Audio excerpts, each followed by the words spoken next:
they always told me, oh yeah, it's ready to release the next one, but there's no point to do it. There's no point. People are still playing it. So. Yeah. All right, let's get this one going. All right, welcome to Eyes On episode 10. We finally hit double digits. It's a birthday, a big accomplishment for this. As such, I'm just going to recap what we do. Every Sunday, we go over some of the hottest news in gaming and deliver it to you live on Twitch. If you're here, welcome. Otherwise, you can catch the podcast a day later on all major apps, including YouTube, by YouTube. Dom, big week. How do you feel about the last week that's gone on? Oh yeah, I think we've seen some interesting titles. I think some big ones, some not so big ones.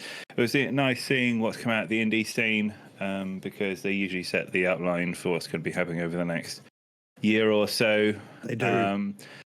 And then we had some big titles from the Games Fest. So yeah, I'm excited to talk about it. I thought it was easy. We're just going to easily cover just the two Games Fest, not even worry about any news because it wasn't that interesting besides just the details on new games coming. Starting off with Summer Games Fest, which we had on the Friday. Mm-hmm. Or Friday for me anyway. We got finally a look at Final Fantasy Rebirth. They had a bit of gameplay there, seeing the next part of Final Fantasy. I know you haven't played the first part yet, but that's on your cards. Yes.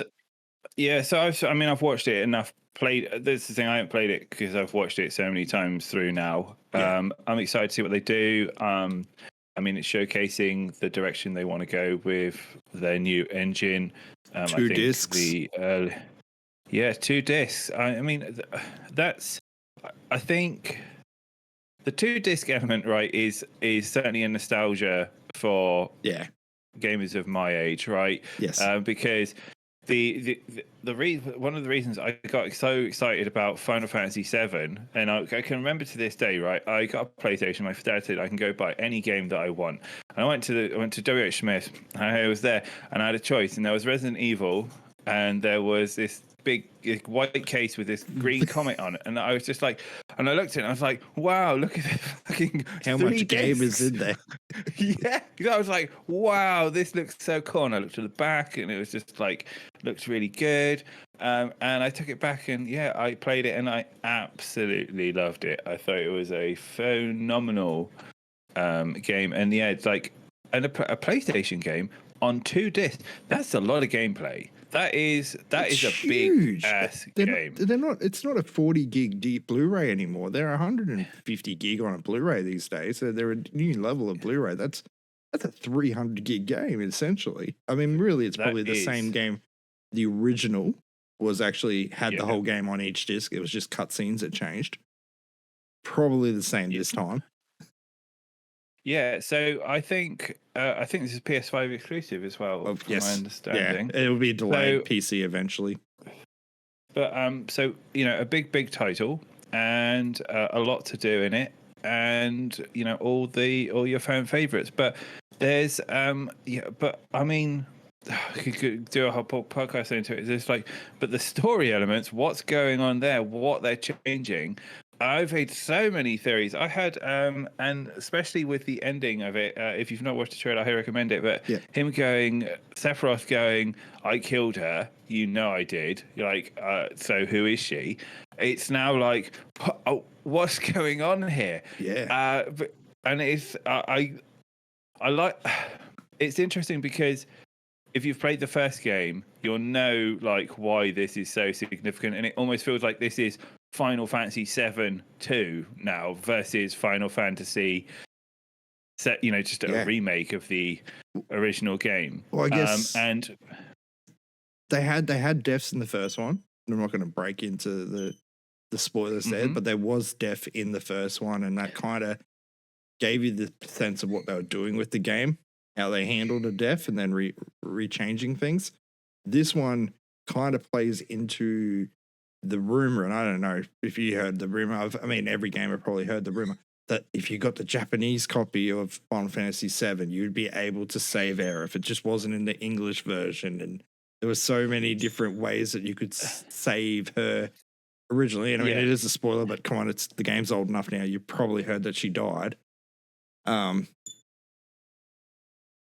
I don't think we're going to. I just know they're going to do something around that. It's going to be different. We're not going to get, who's the sacrifice to keep her? Well, I heard.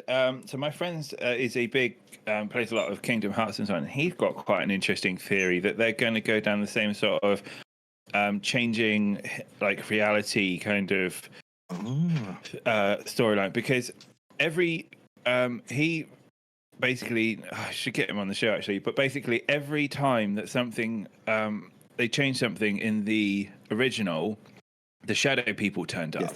Yes. So that's, it's almost that's like them recreating time, trying to and I mean, hey Seeker, in the first one, I'll break it down. The first one, there was a death, the character died, and then those people, the Shadow People, the ghosts came out and changed it and brought it back, saying, no, this isn't how time was meant to be. So it was like their way of being able to tell a different story, but then keep it backgrounds on what the original story was. So they weren't pissing off fans, but at the same time expanding on it in a whole new way. Yeah, but how that all ties in is it is very, very Kingdom Hearts, which was written by Square. So I'm very excited to see how it pans out. But in terms of like the gameplay, I love what they've done with Red 13. I think they've really made him combat-wise. I think he looks very interesting. We'll have we'll have 2 more characters joining, because we got Red wasn't playable, but he was there in the first one. So Red will be playable this time. We're going to see Sid finally. Is Sid confirmed in this? I believe it has been confirmed that we're getting at least 2 other characters. Cat Sith is also in it because he's been seen in the original as well. So I'm saying him and probably Sid will be our next 2 that we meet. Okay. Yuffie. So my theory, So if that's the case, then I think we got Red 13. I think we're seeing Cat Sith. We're not going to see Vincent. I don't think we'll see Vincent. I think Vincent will be a DLC. I think Vincent will be the same with what they've done with Yumi, and then we'll get the end one is like the big whatever they decide to do. But at this point, maybe they're going to stick in more characters. Maybe we might get additional characters. We might get a bit of playable of the past. It looks like Sephiroth's very next to Cloud a lot more this game. We're going to see a bit more Sephiroth up close. The thing I love is this is a 3 right? It is a 3-part story though, isn't it? Yes, 3. They're keeping it for 3 parts. So where does it end? So, that's the other part. How far are they going with this part? Because we got to the end. It's got to end at Gold Saucer then. Oh, would I say it has to be? We're going to get that first island, I reckon. We'll get to Golden Saucer. We'll have to at least get Golden Saucer done. Maybe. Yeah, I don't know. We're definitely not getting north. The crater. The crater is going to be part 3. I don't know. Maybe we get to the airship. Maybe we get everything up to getting the airship, and then it ends there. Yeah, I think so, because at that point they would have fully fledged out the world. Yeah. But like and then you've got like the other systems. I think maybe they will make Knights of the Round as well an actual core, big key part of it versus just the you do everything and then you will get this ultimate summon. But yeah, there's so much side quest stuff in Final Fantasy in there that they can make just part of the core main gameplay. It's definitely it's 6 discs worth of gameplay in there probably. We had a lot of side quests in Remake, so there's no doubt Rebirth's going to give us even more once it opens up into a bigger open world. Yeah, absolutely. And I know maybe it'll end when they go back. Who knows? We finally got a release window, I guess, which will be the start of 2024, which still coincides a bit. Where I reckon we're seeing like a January, February probably launch. It may get pushed back later, but I doubt it. I'm hoping as well that we're seeing a shorter half-life between the next one, this one, and the next one, because there was like with the overlap of having to design it for other consoles and stuff like that. I think being able to just go mad with what they've got now is a benefit to them. Yep. Another short one, but we got a release date for Spider-Man 2, which is launching on October 2023. Yeah, it looks like it's going gold. I mean, fair play to them. They I know we're going to get a polished game. There's going to be no problems with it at launch. Yeah, looks fun. Great combat. I like the fluid dynamics of the new abilities and stuff. It looks fun. They did mention Craven is not just hunting Miles and Peter. He is hunting other characters that we have yet to see yet. So where does that go? We don't know. Also, Venom won't be Eddie Brock. It'll be a different version of Venom. Yeah, no, it's good. I'm interested to see how they pan that out. I'd love to see a Venom game, but I don't. Yeah, we'll have to wait and see. Next one I'll bring up was just a quick and short one, but Prince of Persia: The Lost Crown. So recently, Ubisoft had kind of floated around the point that the remake of Sands of Time wasn't going to be a thing. Lost Crown is side-scrolling Prince of Persia, which we haven't had in ages. The combat looks good. It's something different that we haven't had for a while for Prince of Persia. I'm happy to see the series is not dead. Yeah, I don't. I feel like Ubisoft and Assassins and agility-based games have been beaten to death at the moment. Yeah, and they are like I like Pet. I don't hate it, and I don't like it. I don't hate it, but I don't love it. It's just, Prince of Persia at the moment. And I like seeing it back in its roots of 2D side-scrolling. That's the side-scrolling part is the part that I'm more interested in more than anything. We're not getting this twin swords, open 3D, running along walls. The rest of it, it's more grounded, I guess. Yeah, I mean, what I liked about Prince of Persia was that they were always, it felt like Metroid, but in, obviously, deserty olden times. Yeah. And I liked, the mythology around that. I feel that they just needed to continue to push the envelope, like an open world, Sands of Time, Prince of Persia game with cool time mechanics could have worked really well, I think, for them. I think they haven't gone big enough, and I think they've gone too safe. Yes. I think is the best way to describe it. Safe. I think they've tried to keep the development costs down too, like just really shrink it down so they weren't going too crazy with it. Yeah, agreed. So, it's so okay, cool. I'm still waiting for someone to kill off Ubisoft to just be wither away into the one that's definitely not short on budget, Mortal Kombat 1. We got another bigger look at it this time. We got to see the new assist mechanic in action where the fighters can call on another character in the middle of battle to help them out. We also got to see a couple of the fatalities and close-up shots.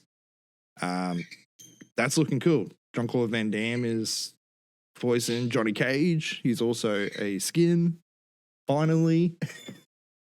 Yeah. I mean, this is fantastic. They have also promised a new story with it as well. Or reimagining of all the characters.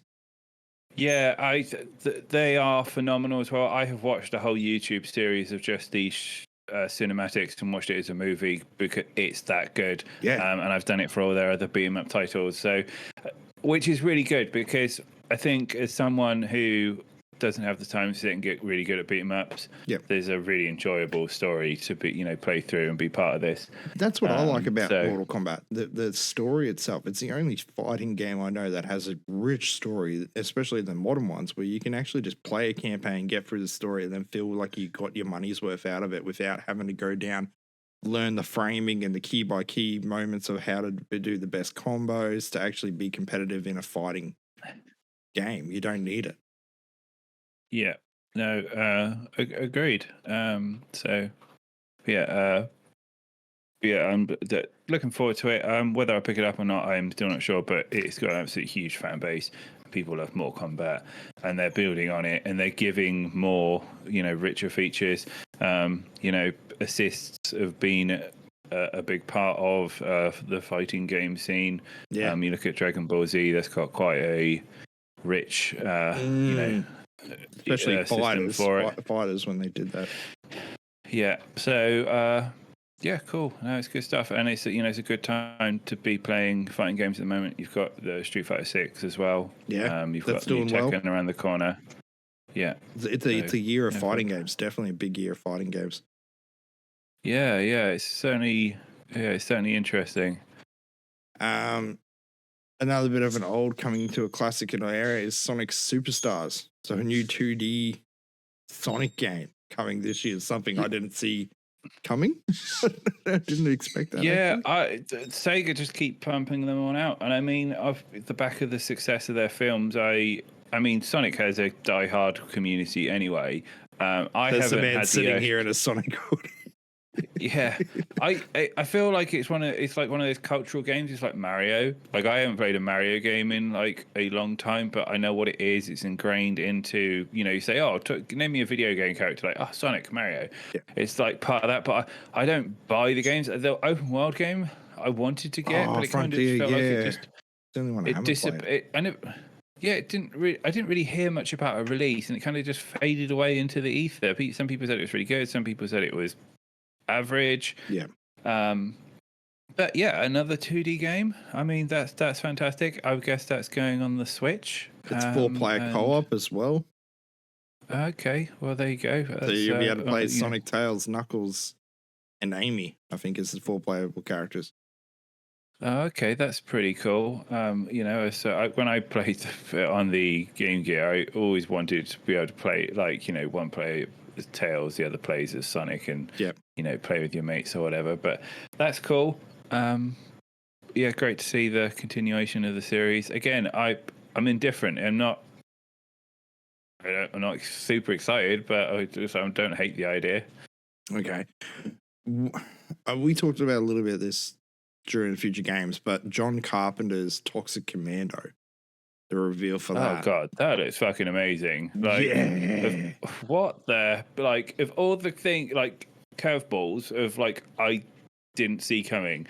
And funny enough, I was going through really old trailers not so long ago for another project, and I came across Toxic Commando, and now there's a game. And I've been saying this for ages. What is needed more of is a group of people together, literally fighting for their life, feeling like they are, having to grip their buttocks together just to hang on. And this looks like it could be it. You're in a vehicle surrounded by hordes of zombies. You just, running, gunning, shooting. 80s action and horror. That's basically it. Like it's perfect. I'm excited for it. Exactly.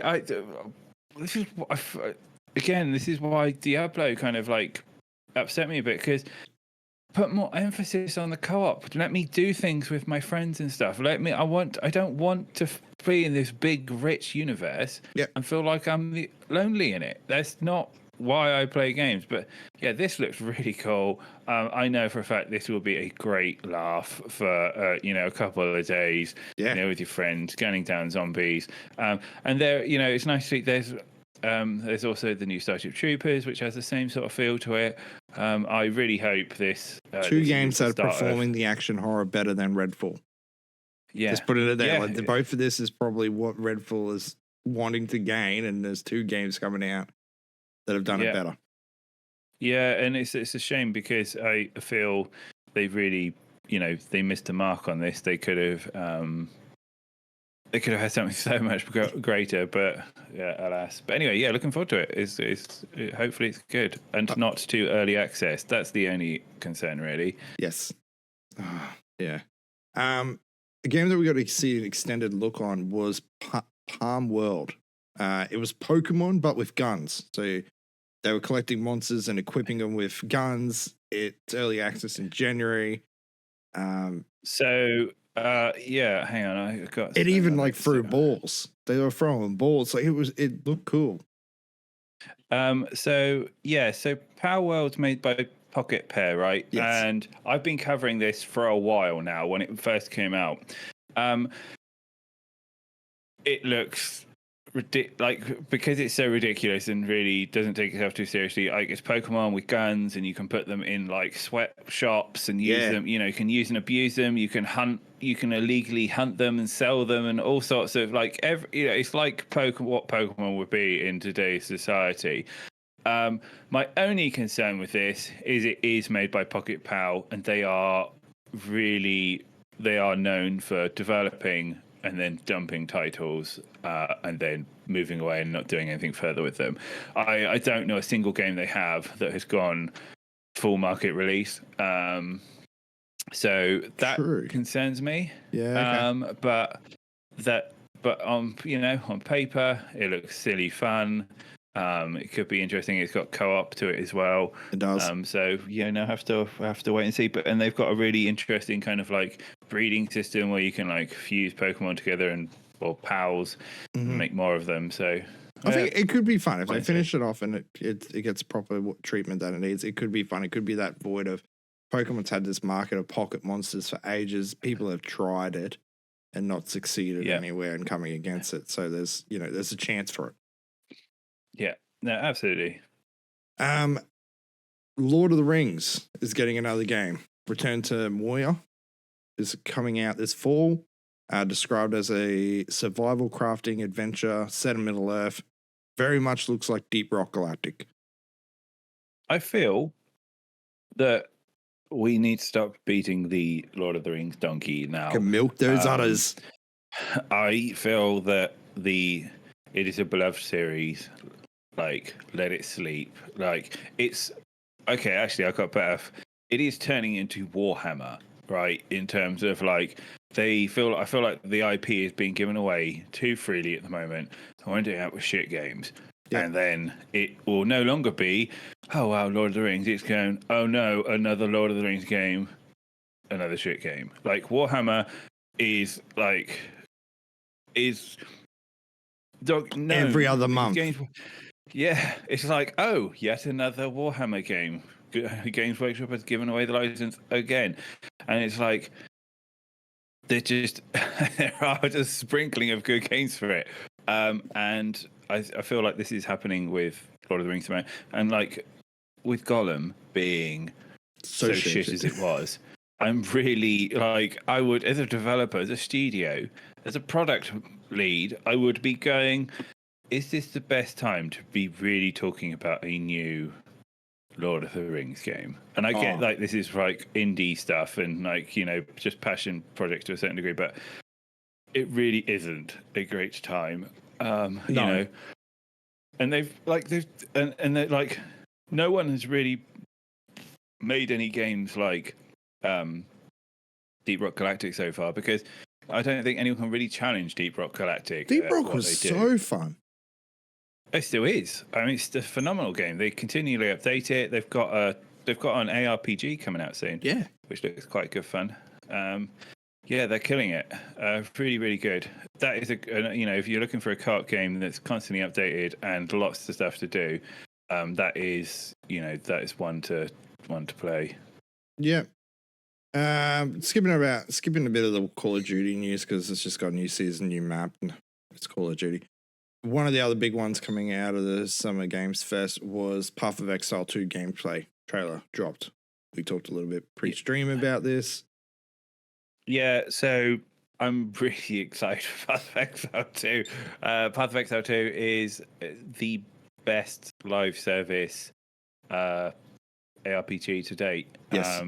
They regularly give out updates. They communicate with their community. They have mod support. They support the mods. They talk about everything. They keep people engaged.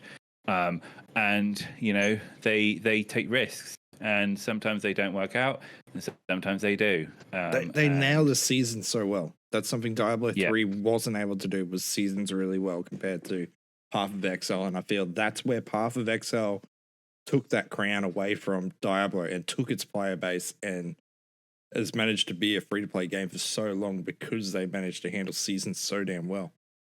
Yeah, I completely agree with you.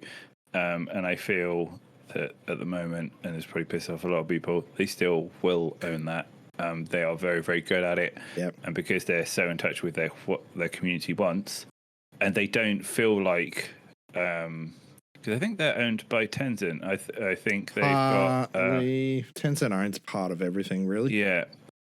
But they're just really good at staying in touch, and they don't feel corporate, and they still got that kind of, as I say, they make ARPGs, and that's the only thing they do, and they do it really, really well, So. Oh yeah, Tencent owns 93% of them now. Okay. But they are, oddly enough, one of the very rare New Zealand studios. It's all developed out of New Zealand, based in Auckland, which I think's, awesome.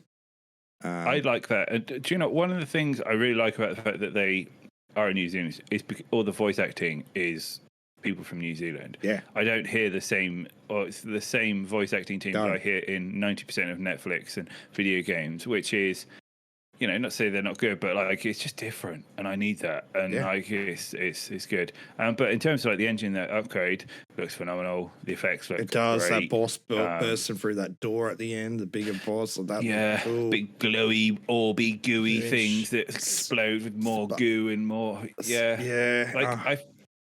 I feel like one of the things that Diablo doesn't have is just over the top screen visual effects at the moment. Yeah. In fact, all the I would say that the combat spells and stuff all look a bit dull at the moment, and I think I'm a shadow damage necro. I'm dropping pools of shadow damage all over the map, and basically when I start going off, and there's a lot, I'm exploding corpses, which is creating more and more. It's just a grey black pool. Just that's all that happens. Is the whole screen becomes grey black.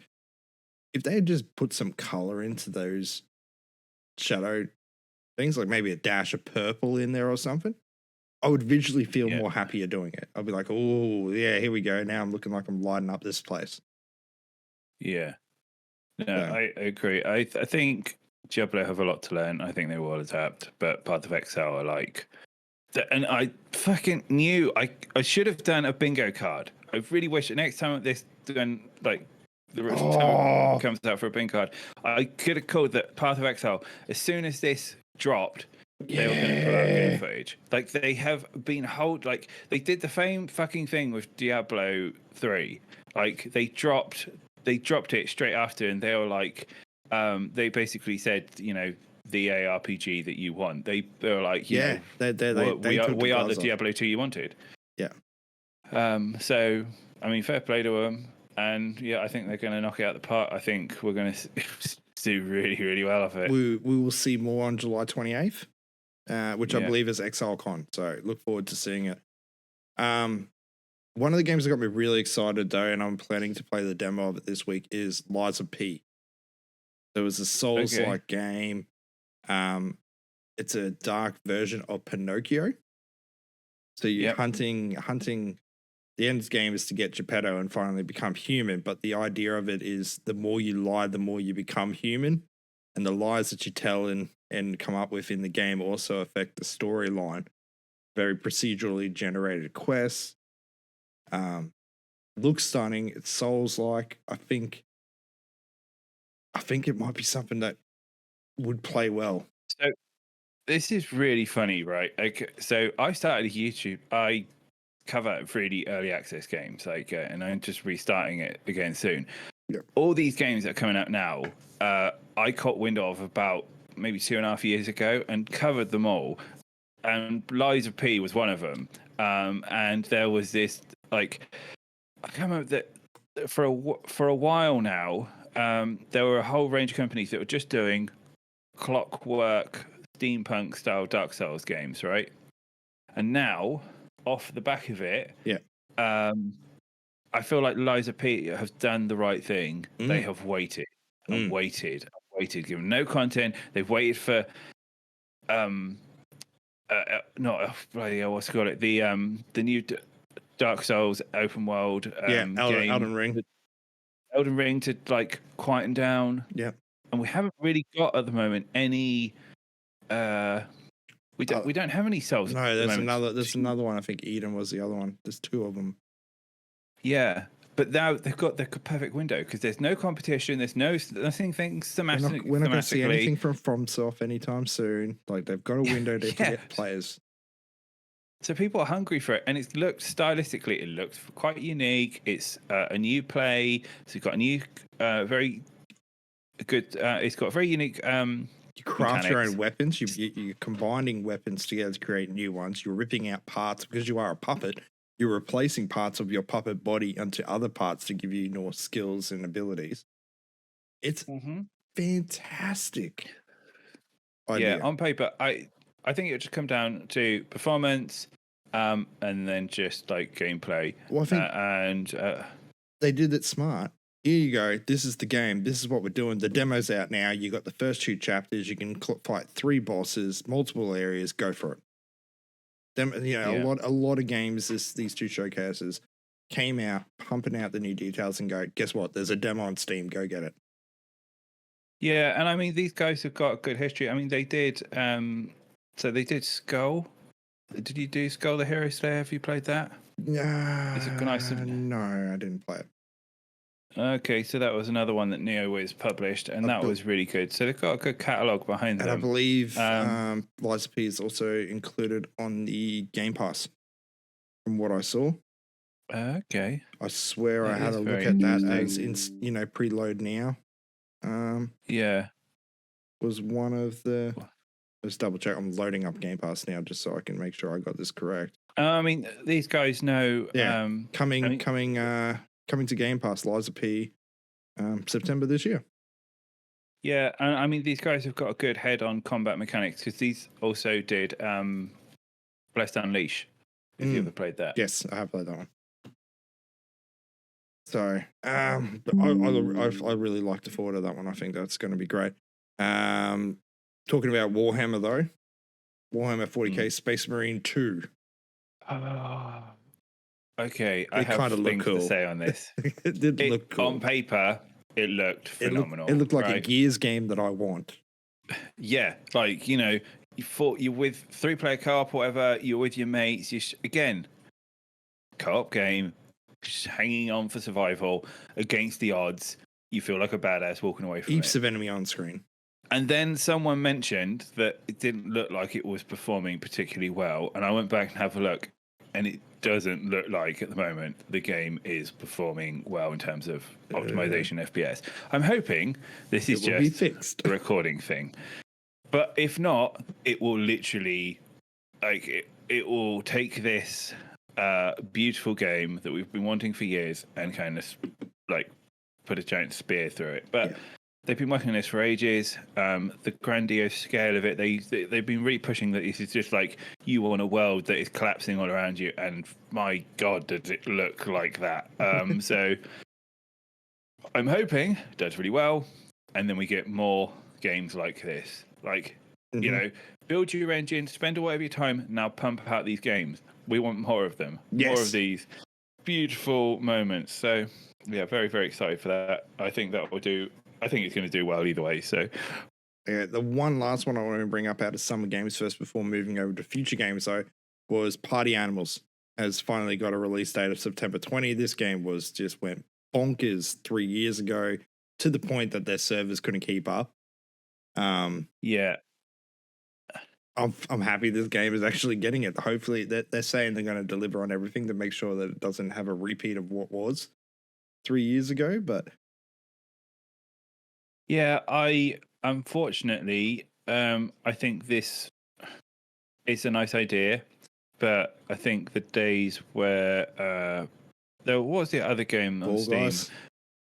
No, not Fall Guys. There was another one that preceded that. It was not Fall Guys. Gang Beasts. Gang Beasts, yeah. That was the one. So it's like a updated version of that.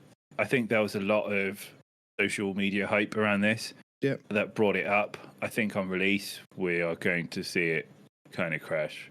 Do you reckon? It's there've been so many good, brawler-esque style games like this that And they've all failed, and it's just like I just don't think there's like you play it, you have some fun, but what's next? Like what's the continuation? This isn't, and because it's such a unique kind of game, it's not like an FPS shooter which kind of overlaps and like you progressively get good. What were you going to get good at, like party beat 'em up brawlers or whatever? Just there's no like competitive esports scene around it. No. Like, it'll be, fun to play with your mates or whatever for a bit, but I don't think in the long run it's not like a beat 'em up game. Like, it's not gonna. What's the returning element to it? So yeah, I'm good to see it back, but I think we're not going to, see too much of a success behind it. At least that's my gut feel. Yeah, okay. Yeah. Moving over to future games though. We had a few games and a few more tickled my fancy than I thought it was going to. We had Instinction, which was a dino shooter coming out, playtesting starting soon. I don't know if you saw that one. I did not. Enlighten me. So, should hopefully. That's a bug there. Oh, hold on. Oh, wait, did you say Extinction? Yeah. Oh, yeah. So, again, that's been another one.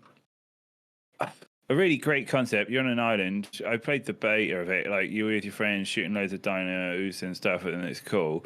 I feel that their slow development cycle has killed this. Yes. They should have been like, and they had seasons.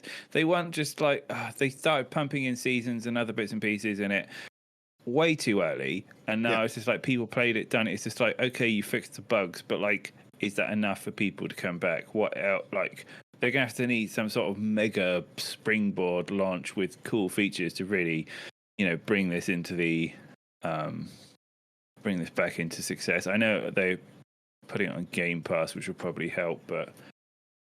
Yeah. Surprisingly, there was 2 trucker games.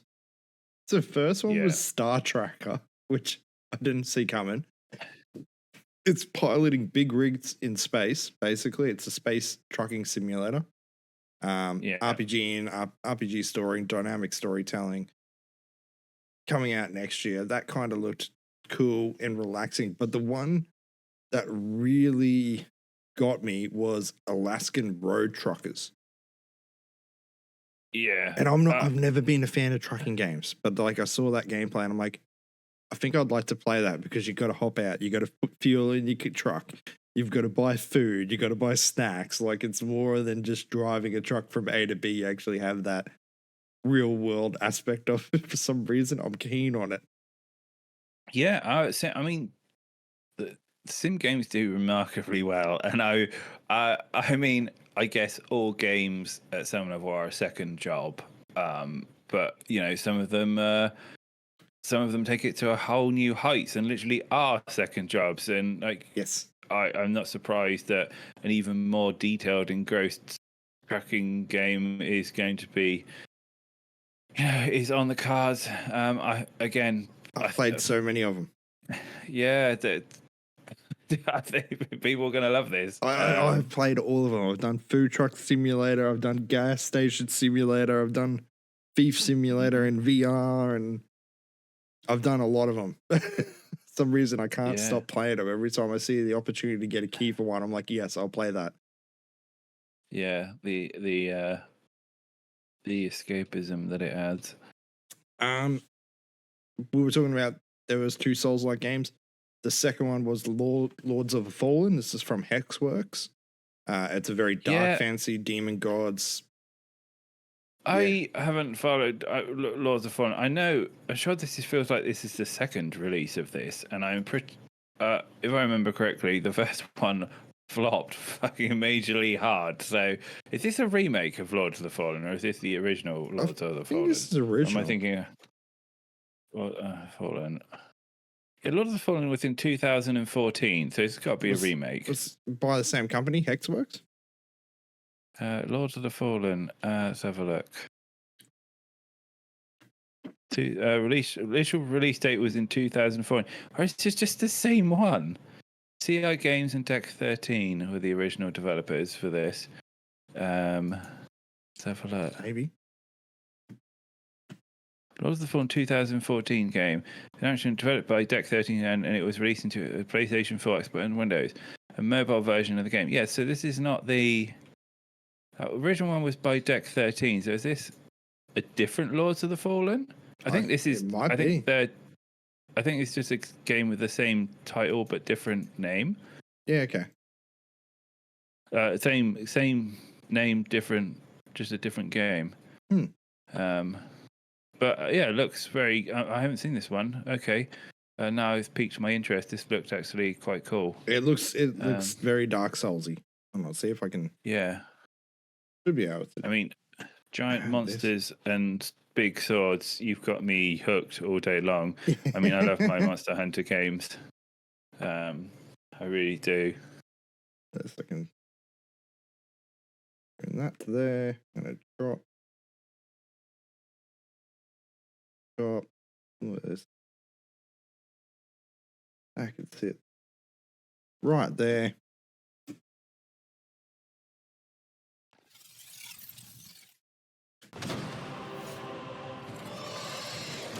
On behalf of Hexworks, welcome to the Lords of Yeah, the Fallen it looks good. I like the aesthetic. It's dark, it's gritty. It's like big dudes with cool armor and giant weapons. PC, PS5, and Xbox lots to Series be X and unlocked. S. It looks beautifully designed. Yeah. Spiritual successor to the original 2014. I feel part of. Oh, there you go. what Spiritual went wrong. successor. Yeah. Full reboot for the Okay, so franchise, spiritual taking successor. place Okay. in a full vast, reboot. interconnected world Fair over enough. 1,000 years That's later. good. Because I know the first one didn't do too well.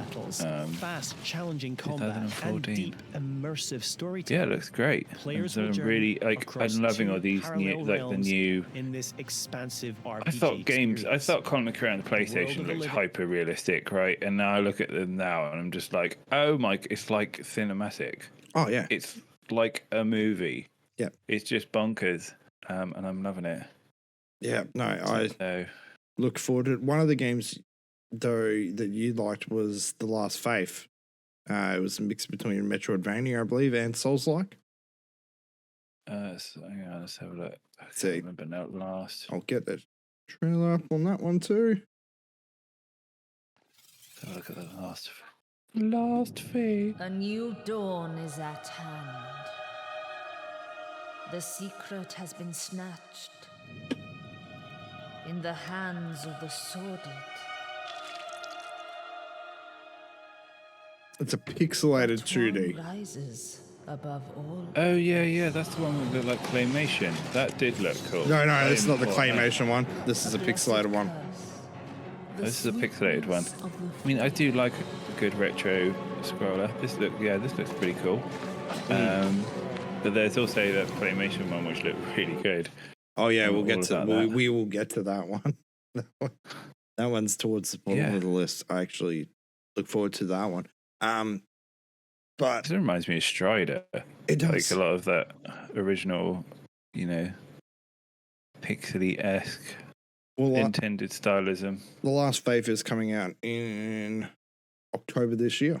So a lot of the games talked about were, it's within 12 months you're getting it delivered to you, which is good to see. No longer the Yes. E3 days of here's a trailer, you'll see it in 4 to 5 years' time. I mean, it's not. Yeah, very true. We had Deceit 2, which is getting a up and coming, and I believe alpha and beta is out now, so you can try that out. But it's a take on the first one, PvP, horror, Unreal 5. Much the same as the first one. Not for me, because I don't like horror games. I get you. I never played the first Deceit, but I know it's got a fan base, so it's good to be a second one. Yeah. The one moving on to like a Paradox game though, Life by You, we spoke about it very shortly this morning while I was very tired. They had a bit of gameplay trailers. This is Paradox's take on The Sims. It'll be much of the same of The Sims, but with dialogue and actually being a bit more involved in the day-to-day lives as such. Yeah, there's a again, like it's either a second job or a second family. Sims is immensely popular. Disney's Starlight, whatever it is doing incredibly well right now. I think there's loads of room in the market for these, and they're interesting and different enough to garner a lot of people's attention, I guess. And there's also a strong, niche market for these. People want to be able to, have a person to look after and do as many different things with that person. So yes, I think that has room to do well. So just going through, because we had over 50 games showing off at Summer Games. There was tons. Quick mention of Moving Out 2. We're getting much of the Fart Squatters back. That was an enjoyable game. I didn't mind it actually as a couch co-op game for a bit. So good on them for bringing out more of that. We had a new deck building game, which was Scattered Haven. Dark Fantasy. I didn't check out Scud. Yeah, I haven't seen that. So that one, basically, if you played Spire, it's pretty much the same mechanics as Spire. Oh, okay. So not a competitive one, just a... Yeah. Okay, that's cool. I love a good deck builder. I tend to buy them all. See what unique mechanics they've got. Yeah, exactly. Trying to think what else was fantastic out here that I wanted to bring up. Company Heroes 3. We haven't had a Company Heroes in a very long time, so it's cool to see that back again. So that was that is not doing well at the moment. That has gone down like a lead balloon in the community, especially the previous ones had, were beloved. So I think they've got a little bit of work to restore the faith of their community at the moment. They do. I haven't seen what the latest latest moans are, but seems looks interesting. We had Pacific Drive, which was the car driving focused survival adventure one where you're basically building the Ghostbusters car, going out, getting parts, coming in and out. We've seen trailers for that for ages. Yeah, it's kind of like there's that other car building game. It's like My First Car or something. Oh, My Summer Drive. That's the one. And that was immensely popular. So again, there's a market for this. It's unique enough that I don't think there's other games like it being released at the moment. Survival. So I think, survival car game. It's the joy of indie, right? It's that you get those really, people taking risks, and we'll have to, see that one pans out. I want to see more before I make a decision on that. The trailer I just got playing out at the moment was one of the ones towards the end that you and I both kind of went, "Ooh, this pricks our interest." The Precinct, which was an interesting idea. The GTA 3, but cop, exactly. These cop simulators again are another one that does quite well. There's an indie game that basically you had to act as a first responder to incoming calls and also solve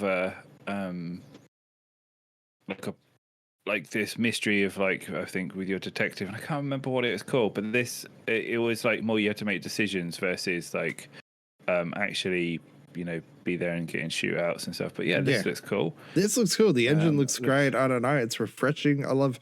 I think this is the thing I like most about these showcases is the indie games that come out of nowhere with random stuff that you didn't think you would be interested in, and all of a sudden. Yeah. Yeah, it was interesting to see Warhaven there as well, Nexon with more smashy smash stuff. Looked quite a good little fun brawler there, 16v16. Yep. Multiplayer games being a bit of a risk sometimes, but this looked like again it could be fun for a little bit of time. Yeah. The last one I really want to bring up though was the one that we watched right at the end of the show before the ending, and that was Spirit of the Samurai. That was that claymation stop go. Yeah, I that looks exciting and fun. Now I've had a second chance to look at it. I thought, oh no, not another side scroller when I first saw it, but then when The more I you look at it, the more I look at want the to play it. stylism of it, yeah, I getting loads of Jason the Argonaut style vibes from it, like those Yeah. old school, the old school claymation, and it's great that they've managed to basically invent a stylism that will Much like the Cuphead scenario. Really, Cuphead had Yeah. that style that caught your attention, that made you want to play it. I feel like this game has got that same going for it. yeah, and it's like got loads of like it looks like Eastern inspired horror elements to it, like the monsters are hideous, and I'm looking forward to playing it. Yeah. Yeah. I mean, we're getting that this year. Overall, it was great. Drew, what did you got to say? Yeah, Mirage. We did get more Assassin's Creed Mirage earlier. The week before last. Much as with Assassin's Creed. I think you and I both have the same opinions about Assassin's Creed, don't we, by now? Yeah, I'm a little bit over.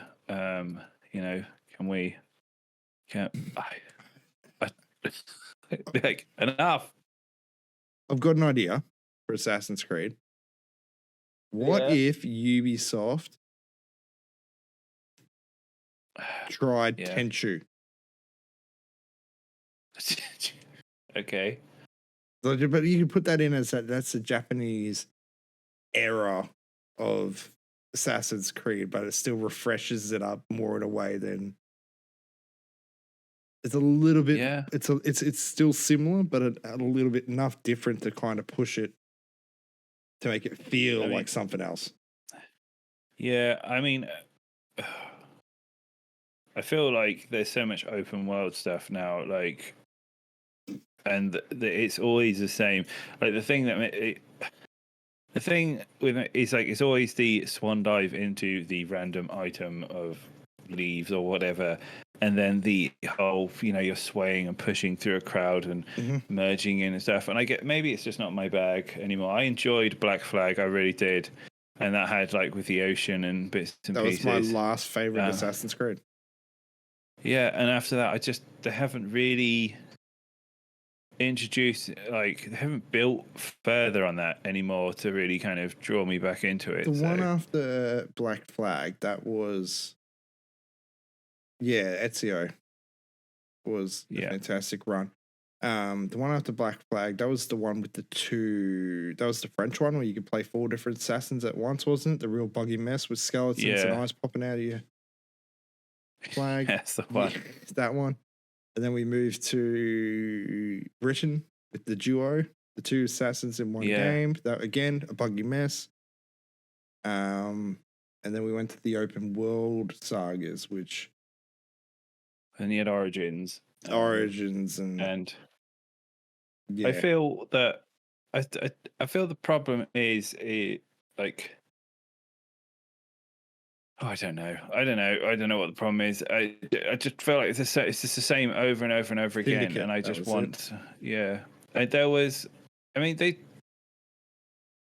in Origins, and then what was it, Valhalla? Valhalla was, I suppose, broke the mold, but I just didn't like the game. I wasn't that much into it.